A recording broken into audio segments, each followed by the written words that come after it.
Hello students, आपण आज पहिल्यांदाच रेकॉर्डेड लेक्चर घेत आहोत. आपण जो चॅप्टर आता शिकत आहोत त्याचं नाव आहे सेमीकंडक्टर अँड डायोड्स. हा जो चॅप्टर आहे हा पेपर 2 मधला पहिला चॅप्टर आहे. ठीक आहे. याच्यामध्ये आत्तापर्यंत आपण इंट्रोडक्शन बघितलेलं आहे या चॅप्टरमध्ये, म्हणजे या चॅप्टरमध्ये काय काय शिकायचं आहे आपल्याला. ठीक आहे. त्यानंतर 3 गोष्टी आपण बघितल्या. मटेरियल्सचे जे काही 3 टाईप्स आहेत ते टाईप्स आपण बघितलेले आहे, जसं की कंडक्टर आहे, इन्सुलेटर आहे आणि सेमीकंडक्टर आहे. ठीक आहे. कंडक्टर कोणाला म्हणायचं, त्यांचे एक्झाम्पल्स काय आहेत, त्याच्यानंतर त्याचा ॲटॉमिक स्ट्रक्चर कसं असतं हे आपण बघितलेलं आहे. इन्सुलेटरचं सुद्धा तेच आपण बघितलेलं आहे, जसं की त्याचे एक्झाम्पल्स आपण पाहिलेले आहेत, कशाला इन्सुलेटर म्हणायचं. ठीक आहे. आणि ॲटॉमिक स्ट्रक्चर जे आहे ते इन्सुलेटरचं कसं असतं आपण ते बघितलेलं आहे. त्यानंतर आपण आलो सेमीकंडक्टरकडं, जो की आपला या चॅप्टरचा हायलाइटेड पॉईंट आहे, जो की आपल्याला खूप महत्त्वाचा टॉपिक जो आहे, म्हणजे पूर्ण चॅप्टर ह्या सेमीकंडक्टरवर डिपेंड आहे. तर तो सेमीकंडक्टर आपण बघितला, त्याचं ॲटॉमिक स्ट्रक्चर बघितलं. त्याच्यामध्ये आपण आपल्याला असं समजलं की ज्या ॲटममध्ये किंवा ज्या मटेरियल्सच्या ॲटममध्ये 4 इलेक्ट्रॉन्स, आउटरमोस्ट ऑर्बिटमध्ये 4 इलेक्ट्रॉन्स असतात, बरोबर, त्यांना आपण सेमीकंडक्टर असं म्हणतो. म्हणजे जे काय आहेत तर जे कंडक्टरही ॲक्ट होऊ शकतात किंवा इन्सुलेटर म्हणूनही वर्क करू शकतात, त्यांना आपण काय म्हणतो, सेमीकंडक्टर. डिपेंड ऑन 2 गोष्टींवर डिपेंड करतं. कोणत्या? एक म्हणजे टेम्परेचर आणि दुसरी गोष्ट म्हणजे काय तर इलेक्ट्रॉन्स, म्हणजे काय, करंट. राईट. ज्यावेळेस एक्स्ट्रा इलेक्ट्रॉन्स आपण त्याला देतो, म्हणजे काय, करंट देतो, त्यावेळेस आणि टेम्परेचर जर इन्क्रीज झालं तर तो काय होईल, कंडक्टर म्हणून वर्क होईल. आणि ज्यावेळेस आपण इलेक्ट्रॉन्स त्याला देत नाही, एक्स्ट्रा एनर्जी देत नाही, किंवा टेम्परेचर जे आहे ते कमी टेम्परेचर ज्यावेळेस असेल त्यावेळेस तो इन्सुलेटर म्हणून वर्क करेल. राईट. यावरनं त्याचे 2 प्रकार पडतात सेमीकंडक्टरचे. पहिला प्रकार आहे इंट्रेन्सिक सेमीकंडक्टर आणि दुसरा प्रकार आहे एक्सट्रेन्सिक सेमीकंडक्टर. हेही आपलं बघून झालेलं आहे. त्यातला इंट्रेन्सिक सेमीकंडक्टर म्हणजे काय तर जो सेमीकंडक्टर काय असतो, एकदम प्युअर असतो, म्हणजे त्याच्यामध्ये कोणताही ऑदर मटेरियल किंवा ऑदर ॲटम आपण काय करत नाही, मिक्स करत नाही. अशा सेमीकंडक्टरला, जो की प्युअर असतो, एकदम प्युअर क्रिस्टल असतं, त्याला आपण काय म्हणतो, इंट्रेन्सिक सेमीकंडक्टर असं म्हणतो. आणि दुसरा जो प्रकार आहे तो आहे एक्सट्रेन्सिक सेमीकंडक्टर. आणि अजून एक सांगितलं की इंट्रेन्सिक सेमीकंडक्टर म्हणजे कोणते आहेत तर सिलिकॉन आणि जर्मेनियम. हे काय आहेत, एकदम प्युअर सेमीकंडक्टर्स आहेत, कारण त्यांच्या आउटरमोस्ट ऑर्बिटमध्ये किती आहेत इलेक्ट्रॉन्स, 4 इलेक्ट्रॉन्स आहेत. म्हणून त्याला काय म्हणायचं आपण, टेट्राव्हॅलंट ॲटम्स. राईट. काय म्हणायचं याला, टेट्राव्हॅलंट ॲटम. म्हणजे त्यांच्या व्हॅलन्स बॉन्डमध्ये 4 इलेक्ट्रॉन्स असतात. राईट. आता आपण एक्सट्रेन्सिक टॉपिक बघूयात. एक्सट्रेन्सिक सेमीकंडक्टर. हा एक्सट्रेन्सिक सेमीकंडक्टर म्हणजे काय तर जर हा इंट्रेन्सिक सेमीकंडक्टर म्हणजे प्युअर असेल तर एक्सट्रेन्सिक सेमीकंडक्टर म्हणजे काय असेल तर इम्प्युअर असेल. ठीक आहे. इम्प्युअर कसा तर त्याच्यामध्ये आपण काय करतो, इंट्रेन्सिक सेमीकंडक्टरमध्ये आपण ज्यावेळेस काहीतरी इम्प्युरिटीज ॲड करतो, मग त्या कोणत्या असतील तर त्या 2 प्रकारच्या आहेत. एक पेंटाव्हॅलंट असेल किंवा ट्रायव्हॅलंट असेल. ठीक आहे. अशा प्रकारच्या इम्प्युरिटीज आपण ॲड करतो आणि त्याच्यातून काय तयार होतो तर एक्सट्रेन्सिक सेमीकंडक्टर तयार होतो. म्हणजे तो कसा असतो, इम्प्युअर असतो, प्युअर नसतो. राईट. आणि ह्या एक्सट्रेन्सिकचे या सेमीकंडक्टरचे 2 प्रकार पडतात. पहिला म्हणजे एन टाईप सेमीकंडक्टर आणि दुसरा म्हणजे P type semiconductor. N type semiconductor म्हणजे काय, निगेटिव्ह टाईप सेमीकंडक्टर, आणि P means positive type semiconductor. आता ह्याच्यामध्ये पी टाईप आणि एन टाईप म्हणजे काय तर ज्यावेळेस आपण एखाद्या इंट्रेन्सिक सेमीकंडक्टरमध्ये, राईट, इंट्रेन्सिक म्हणजे प्युअर सेमीकंडक्टरमध्ये पेंटाव्हॅलंट ॲटम ॲड करतो, राईट, त्यावेळेस जो सेमीकंडक्टर तयार होईल तो म्हणजे एन टाईपचा सेमीकंडक्टर. मग त्याला एन टाईपचं सेमीकंडक्टर का म्हणायचं, कारण त्याच्यामध्ये काय असतात, मेजर काय असतं, इलेक्ट्रॉन्स काय असतात, मेजॉरिटी असते. ठीक आहे. या ठिकाणी इलेक्ट्रॉनची संख्या जास्त असते. आणि पी टाईपचा जो काही सेमीकंडक्टर आहे त्याच्यामध्ये आपण काय करत असतो, इंट्रेन्सिक सेमीकंडक्टरमध्ये ज्यावेळेस आपण ट्रायव्हॅलंट ॲटम्स ज्यावेळेस ॲड करतो त्यावेळेस काय तयार होतो, पी टाईपचा सेमीकंडक्टर तयार होत असतो. आणि ह्या पी टाईपच्या सेमीकंडक्टरमध्ये मेजॉरिटी कॅरियर्स काय असतात, मेजॉरिटी कॅरियर्स काय असतात तर होल्स असतात. काय असतात, होल्स. ठीक आहे. एन टाईप आणि पी टाईप याच्यामध्ये एन टाईपमध्ये इलेक्ट्रॉन्स जास्त असतात, पी टाईपमध्ये होल्स जास्त असतात. इलेक्ट्रॉन्सवर कशाचा भार असतो तर निगेटिव्ह चार्जचा भार असतो आणि होल्सवर कशाचा भार असतो, पॉझिटिव्ह चार्जचा भार असतो. याचा आपण डिफरन्सही बघितलेला आहे. इथपर्यंत सगळं आपण बघितलेलं आहे. नेक्स्ट आपल्याला आजचा जो टॉपिकचा बघायचा आहे त्याचं नाव आहे पी एन जंक्शन डायोड. आता आपण पी टाईप सेमीकंडक्टर बघितला, एन टाईप सेमीकंडक्टर बघितला. आता या दोघांना ज्यावेळेस एकत्रित जोडतो आपण, बघा डायग्राममध्ये दिसतंय तुम्हाला, ज्यावेळेस आपण पी टाईपचा सेमीकंडक्टर, हा जो आहे तो पी टाईपचा सेमीकंडक्टर आहे, हा जो आहे तो पी टाईपचा सेमीकंडक्टर आहे आणि हा आहे तो एन टाईपचा सेमीकंडक्टर आहे. या ठिकाणी तुम्हाला दिसतंय बघा, पी टाईपच्या सेमीकंडक्टरमध्ये सगळे काय दिसत आहे तुम्हाला, होल्स दिसत आहेत, राईट, म्हणजे पॉझिटिव्ह आयन्स दिसत आहेत.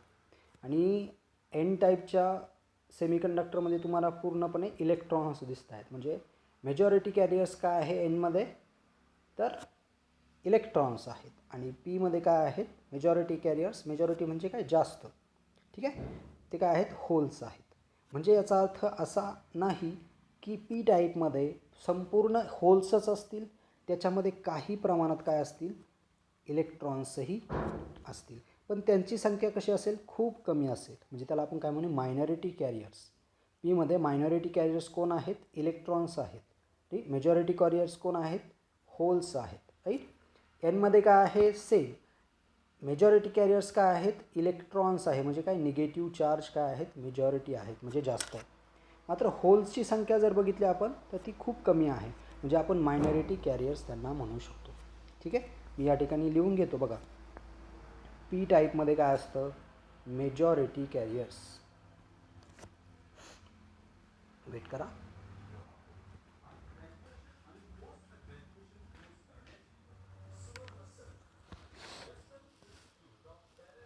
ठीक आहे.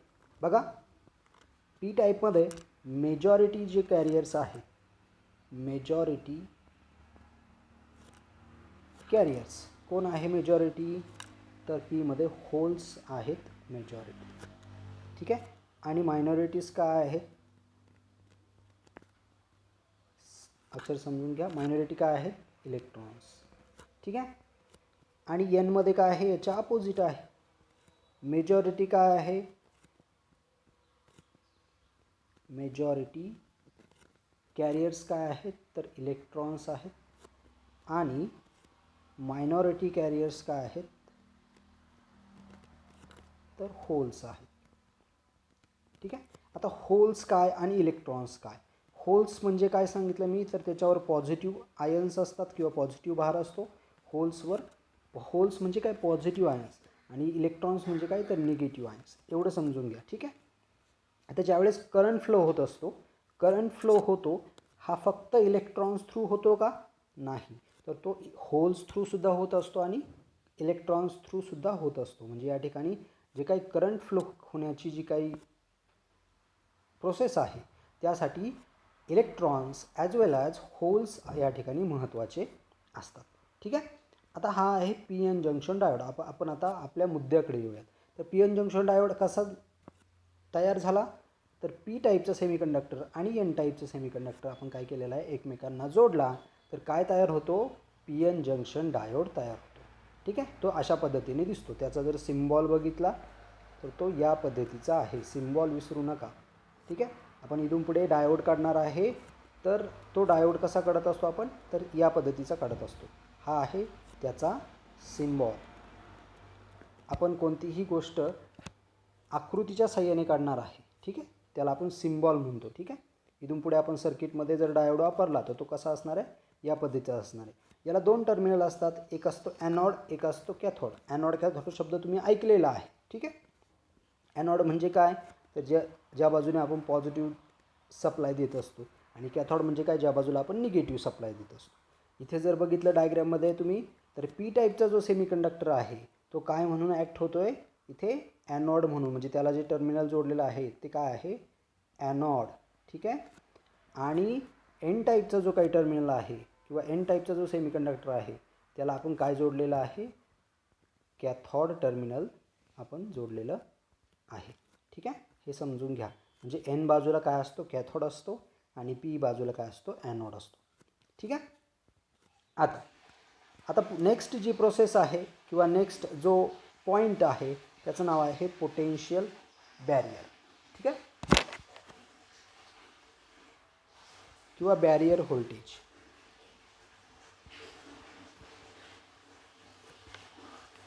बॅरियर व्होल्टेज म्हणा किंवा बॅरियर पोटेन्शियल म्हणा. ठीक आहे. Barrier potential.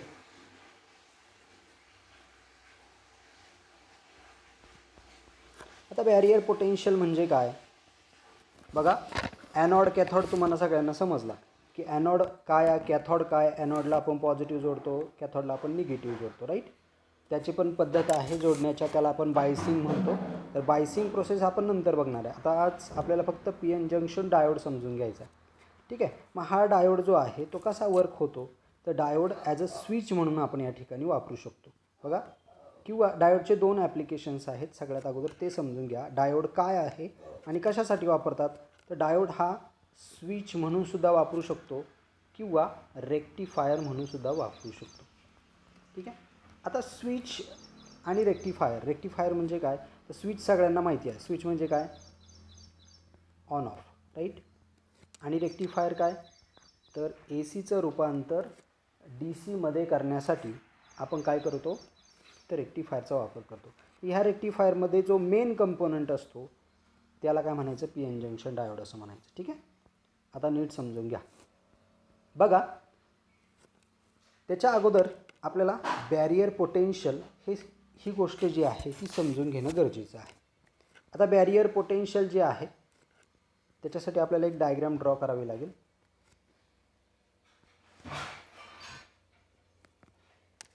आई आवाज नको ना करू.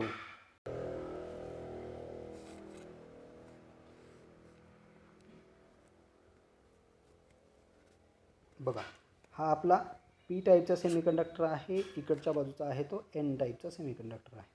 ठीक आहे. मग अशी जी डायग्राम आपण काढली होती तीच. या ठिकाणी खूप सारे होल्स आहेत. ओके. या ठिकाणी खूप सारे इलेक्ट्रॉन्स आहेत. ठीक आहे. पण ज्यावेळेस कोणताही आपण त्याला करंट किंवा सप्लाय काही देत नाही त्यावेळेस काय होतं आहे बघा.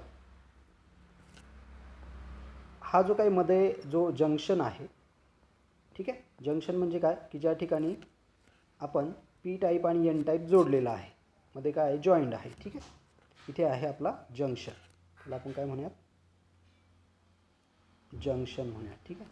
हा आपला जंक्शन आहे. ह्या जंक्शनच्या जवळ काय होतं आहे, तर इकडचे काही इलेक्ट्रॉन्स जे आहेत, म्हणजे एन टाईपचे काही इलेक्ट्रॉन्स जे आहेत ते कुठे येतात, तर या बाजूला येत आहेत. म्हणजे इकडे पण होल्स आहेत, राईट.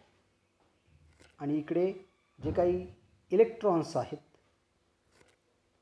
बघा, हे जे काही हे काही होल्स जे आहेत ती या बाजूला जाऊन बसतात. म्हणजे काय, पीमधले काही होल्स हे एनमध्ये जातात आणि एनमधले काही इलेक्ट्रॉन्स हे कुठे जातात, पीमध्ये जातात. बघा इथे जवळ जर बघितलं, मी हीच डायग्राम थोडीशी झूम करून दाखवतो तुम्हाला या ठिकाणी. ठीक आहे. मग इकडे जे काही एनमध्ये आपण म्हटलं मगाशी की एनमध्ये कोणतेही होल्स किंवा आहेत की मायनॉरिटी आहेत, राईट. म्हणजेच काय, तर ह्या जंक्शनच्या जवळ ह्या बाजूचे काही होल्स जे आहेत म्हणजे काय, पॉझिटिव्ह चार्ज ते कुठे जातात, निगेटिव्हमध्ये जातात, म्हणजे एन रिजनमध्ये जाऊन बसतात. ठीक आहे.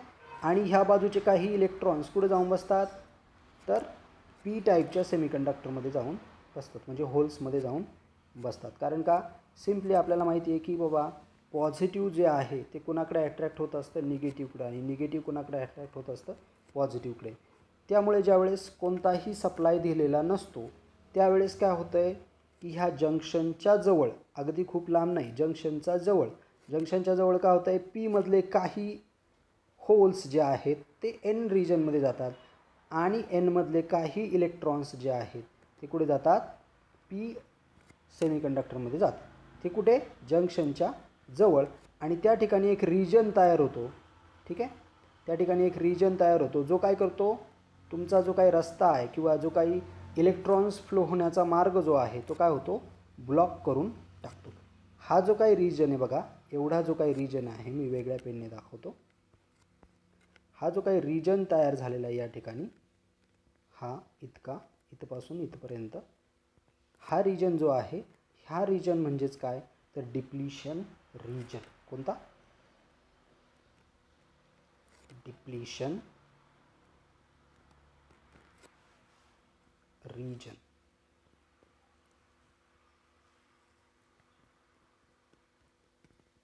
ठीक आहे, हा रिजन कसा तयार झाला सांगितलं मी, की पी टाईपमधले किंवा पी टाईप सेमीकंडक्टरमध्ये काही होल्स जे आहेत ते कुठे जाऊन बसतात, तर एन टाईपच्या जे काय आपला जंक्शन आहे त्या जंक्शनच्या जवळ जाऊन बसतात. किंवा आपण असं म्हणूयात की हे जे काही इलेक्ट्रॉन्स आहेत हे किंवा होल्स जे आहेत ते होल्स एन सेमीकंडक्टरमध्ये जातात आणि इकडचे काही इलेक्ट्रॉन्स हे पी टाईपमध्ये येतात. आणि त्याच्यामुळे काय होतं, इथे तुमचा जो काही इलेक्ट्रॉन्स वाहून नेण्याचा मार्ग जो आहे तो बंद होतो. आपण म्हणूयात थोडक्यात काय तर थोडक्यात ब्लॉकेज तयार होतं. आणि ह्याच ब्लॉकेजला काय म्हटलं जातं, डिप्लिशन रिजन असं म्हटलं जातं. मग हे डिप्लिशन रिजन आहे ते तोडण्यासाठी, ठीक आहे, किंवा हे बॅरियर जे आहे, आपण काय टॉपिक बघतोय तर बॅरियर टॉपिक बघतोय. हे बॅरियर तोडण्यासाठी आपल्याला काहीतरी पोटेन्शियल अप्लाय करावं लागतं. मग ते पोटेन्शियल किती अप्लाय करावं लागतं, जर ते सिलिकॉनपासून जर आपला पी टाईप आणि एन टाईप जर बनलेला असेल, म्हणजे सिलिकॉनचा जर वापर केलेला असेल आपण सेमीकंडक्टरचा, किंवा सेमीकंडक्टर जे असेल ते सिलिकॉनचं असेल, तर त्यासाठी 0.3 इतकं व्होल्टेज तुम्हाला अप्लाय करावं लागेल. आणि जर जर्मेनियमपासून बनवलेलं असेल तर 0.7 व्होल्ट इतकं व्होल्टेज ज्यावेळेस तुम्ही अप्लाय कराल, किंवा कुठे, या ठिकाणी इथे ॲनॉडला आणि इथे कॅथॉडला. ठीक आहे, ॲनॉडला पॉझिटिव्ह द्यायचं, कॅथॉडला निगेटिव्ह द्यायचं. ज्यावेळेस ॲनॉड आणि कॅथॉडमध्ये तुम्ही किती व्होल्टेज द्याल, तर 0.3 इतकं व्होल्टेज द्याल. सिलिकॉनने जर बनलेला असेल तर, म्हणजे पी टाईप आणि एन टाईप सेमीकंडक्टर जो आहे तो सिलिकॉनने बनलेला असेल तर त्याला 0.3 इतकं व्होल्टेज द्यावं लागेल. आणि जर जर्मेनियमने बनलेला असेल तर त्याला 0.7 इतकं व्होल्टेज त्याला तुम्हाला द्यावं लागेल. त्यावेळेस काय होईल, हे डिप्लिशन रिजन जे आहे किंवा तुम्ही असं म्हणूयात हे बॅरियर जे आहे ते काय होईल, डिस्ट्रॉय होईल. आणि तुमचे इलेक्ट्रॉन्स जे आहेत ते पास व्हायला सुरुवात होईल. आणि होल्ससुद्धा इकडे पास व्हायला सुरुवात होईल. कारण बेसिकली काय होतं, निगेटिव्ह चार्जकडे काय ॲट्रॅक्ट होतं, होल्स म्हणजे काय पॉझिटिव्ह चार्ज. आणि पॉझिटिव्ह चार्जकडे काय ॲट्रॅक्ट होतं, तर इलेक्ट्रॉन्स ॲट्रॅक्ट होतात. म्हणजे एनमधले सगळे इलेक्ट्रॉन्स इकडे येतील आणि पीमधले सगळे होल्स कुठे जातील, इकडे होतील. आणि म्हणजेच काय, इथे पासिंग क्रिएट होईल. आणि म्हणजेच काय, तर तुमचं जे काय बॅरियर होतं, बॅरियर पोटेन्शियल होतं ते डिस्ट्रॉय होईल. अशा प्रकारे तुमचा जो काही पी एन जंक्शन डायोड आहे तो वर्क करत असतो. नेक्स्ट याच्यामध्येच आपल्याला फॉरवर्ड बायस आणि रिव्हर्स बायस कॅरेक्टरिस्टिक्स, किंवा फॉरवर्ड बायस म्हणजे काय आणि रिव्हर्स बायस जी प्रोसेस आहे ती समजून घ्यायची आहे. डिप्लेशन रिजन सगळ्यांना समजला, नक्की पुन्हा एकदा सांगतो. पी टाईप एन टाईप जो सेमीकंडक्टर आहे तो आपण जोडतो त्यावेळेस मध्ये काय असतं, जंक्शन तयार होतं. ठीक आहे, हा पी टाईपचा सेमीकंडक्टर आहे, हा एन टाईपचा सेमीकंडक्टर आहे. इथे जे मध्ये आपण दोघांना जोडलेलं आहे याला इथे काय आहे, याला म्हणतात तर जंक्शन असं म्हणतात, राईट. हा जंक्शन ब्लॉक होतो किंवा ज्यावेळेस त्याला कोणताही सप्लाय अप्लाय केलेला नाही त्यावेळेस. कारण पीमधले काही होल्स कुठे जातात, एनमध्ये जातात, ते कुठे जंक्शनच्या जवळ. ठीक आहे, म्हणजेच याला हे कोणते भार आहेत, पॉझिटिव्ह भार आहेत. त्याच्यामध्ये मी असं सर्कलमध्ये पॉझिटिव्ह लिहिलेलं आहे. आणि इथे काय होतं आहे तर इलेक्ट्रॉन्स जमा होतात. ठीक आहे, या बाजूला इलेक्ट्रॉन जमा होतात. आणि हा जो काही रिजन तयार होतो, ठीक आहे, हा रिजन काय करतो आहे तर कोणताही आता इकडचा होल तिकडे जाऊन देत नाही आणि इकडचे इलेक्ट्रॉन्स इकडे जाऊन देत नाही. कारण का, मध्ये काय तयार झालेलं आहे, ब्लॉकेज तयार झालेलं आहे. कारण इथली जागा फुल झालेली आहे. ठीक आहे, इथले इलेक्ट्रॉन्स इथे जमा झालेले आहेत. ठीक आहे, आणि इथे पूर्ण होल्स जमा झालेले आहेत. त्याच्यामुळे इथली जागा जी आहे ती फुल झालेली आहे असं आपण म्हणूयात. आणि अशा पद्धतीने तिथे काय तयार होतं, बॅरियर पोटेन्शियल तयार होतं किंवा डिप्लिशन रिजन तयार होतो, जो की कोणताही करंट तिथून फ्लो करू शकत नाही. आणि जर ते आपल्याला ब्रेक करायचं असेल, ते जे काही बॅरियर आहे ते ब्रेक करायचं असेल, तर त्या ठिकाणी आपल्याला 0.3 किंवा 0.7 म्हणजे जर्मेनियमपासून बनलेलं असेल किंवा सिलिकॉनपासून बनलेलं असेल, रिस्पेक्टिवली आपल्याला काय करायला लागेल, व्होल्टेज त्याला अप्लाय करायला लागेल. आणि मग तो जो काही डायोड आहे तो काय होईल, ते बॅरियर पोटेन्शियल जे तिथून बाजूला होईल आणि डिप्लिशन रिजन तिथून निघून जाईल आणि आपले इलेक्ट्रॉन्स सहज काय होतील, फ्लो व्हायला सुरुवात होईल. समजलं आहे सगळ्यांना? या ठिकाणी P N junction diode. Next आपल्याला नेक्स्ट लेक्चरमध्ये काय बघायचं आहे, तर फॉरवर्ड बायस आणि रिव्हर्स बायस कसा तो वर्क होत